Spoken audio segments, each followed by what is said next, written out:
You are listening to the Thriving Empire podcast with Stephanie Holland, episode 5. Welcome to the Thriving Empire podcast, where it's all about minimizing the pain, drama, and burnout of starting up so you can launch your ideas with more passion, purpose, and vision. I'm your host, strategist, traveler, and coconut macaroon addict, Stephanie Holland. So let's get started. Well, hello there. What's happening today in your world? I just came from the beach and it's really effing hot today. Super hot, not normal hot at all, but the kind of sweat trickling between your boobs kind of hot. It's so hot.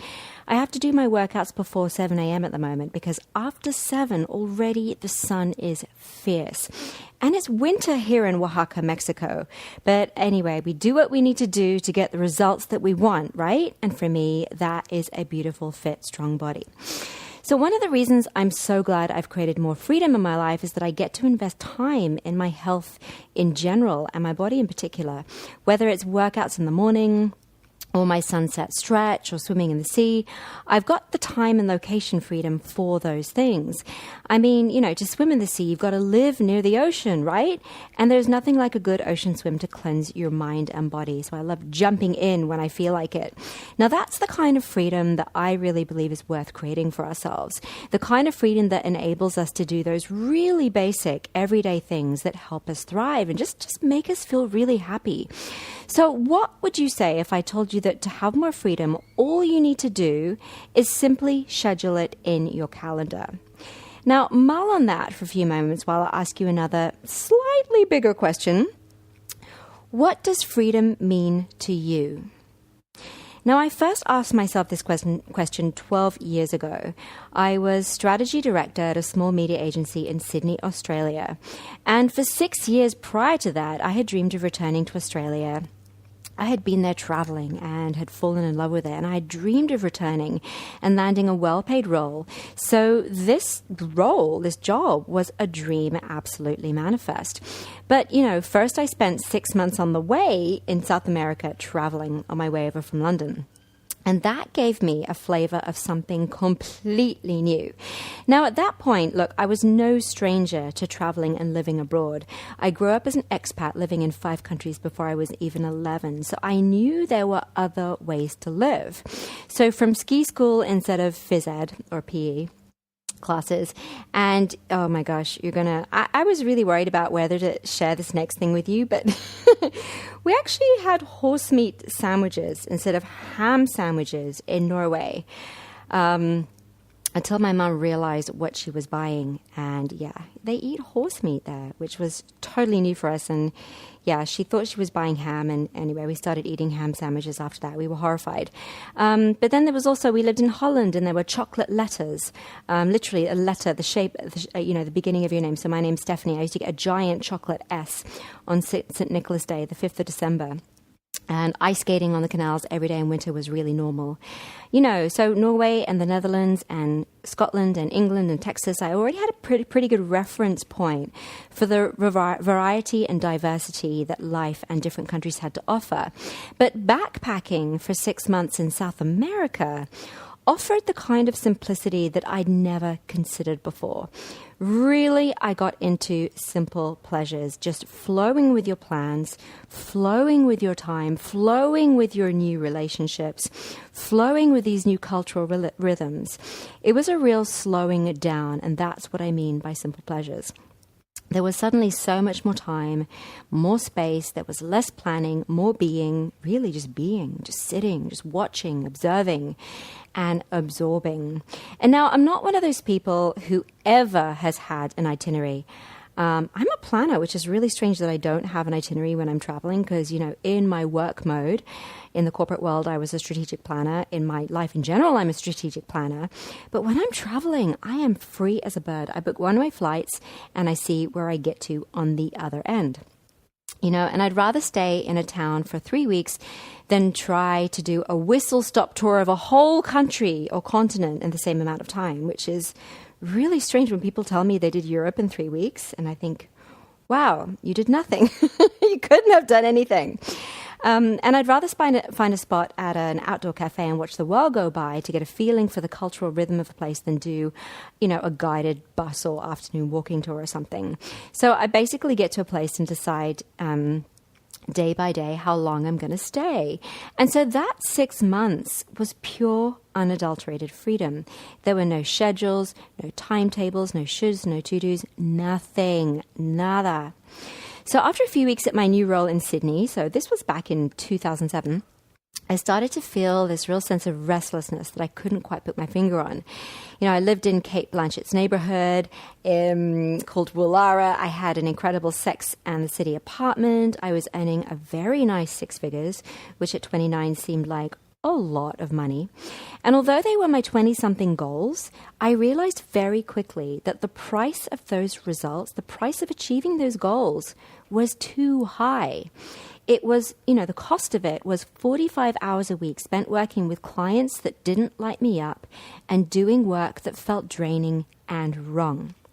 And what's more, I still tasted the freedom that I discovered on the road. It was this lingering sense of excitement and pleasure and joy, this sense of expansion. And that feeling wasn't something that a 6-figure corporate salary could ever buy me. And suddenly, also, I had digestive problems, which I found out later was because literally I couldn't digest my life anymore.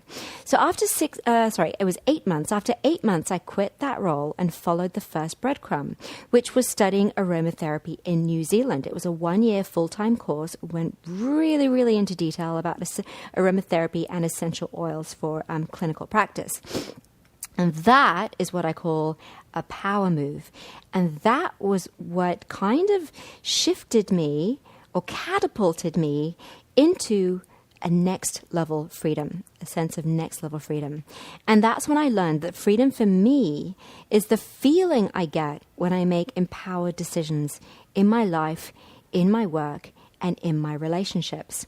It's that feeling of liberation and expansion I get when I make a slightly scary move, a power move. It's the feeling of yes, when I've just jumped off the cliff and landed on my 2 feet and I'm ready for the next few bold steps in new territory. And the most obvious analogy for that is skydiving. That real terror of jumping out the plane, but you do it anyway. And you land on your 2 feet on the beach or wherever you're landing, and you're totally fine, and you feel like a brand new person. And those first few steps after your skydive are just phenomenal. And that is like taking a power move. So, my lovely friend, I want to ask you today, what is freedom to you? And I want you to really, really think about this question. If you were absolutely free, what would you be doing right now? How would you be spending your time? What decisions would you be making? What would you be creating? What power move would you make? These are big questions, right?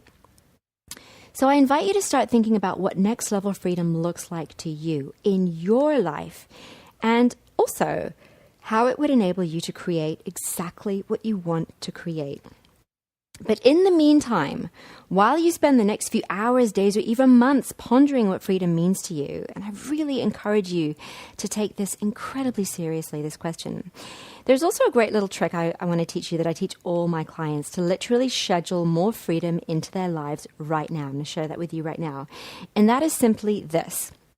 Look at how you spend your time every day. Like, think of it like, when someone asks you to write a food diary, like exactly what you've eaten during that day, just write down at the end of each day exactly how you spent your time so that you can start paying attention to where your time goes.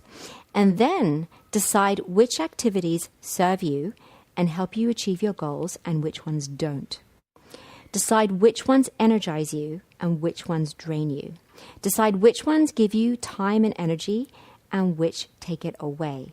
And then delete those things that drain you and steal your time, like how much time you spend with people who drain your energy, draining friends, draining family, checking your phone, spending time on Facebook or social media when you don't need to.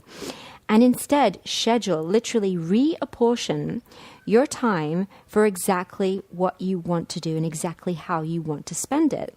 Literally, you can start scheduling more freedom in your life by planning ahead, a week ahead, exactly how you want to spend your time based on the results you want to create.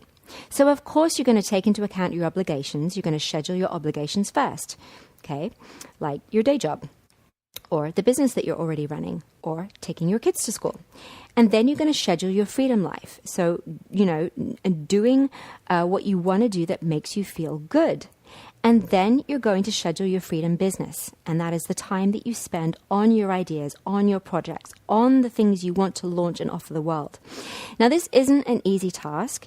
You really do have to have an acute awareness around where you're spending your time, what you're spending your time doing.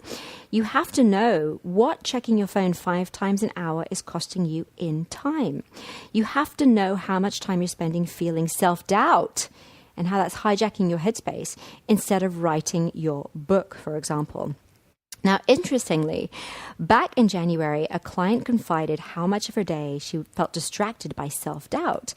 And she really just wasn't getting anything done at all. So I said to her, look, schedule 30 minutes in your diary daily to indulge in self-doubt. That's like your self-doubt half hour where you get to indulge in feeling, oh my God, this self-doubt, I can't do it, I'll never do it, I'll never be able to achieve this, I'm useless, I can't do it.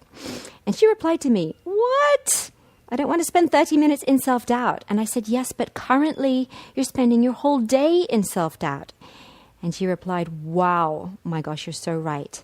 And that was really an amazing epiphany for her. And so I share this with you, not so that you can delete your thoughts, like delete your thinking about self-doubt, because, you can't delete them.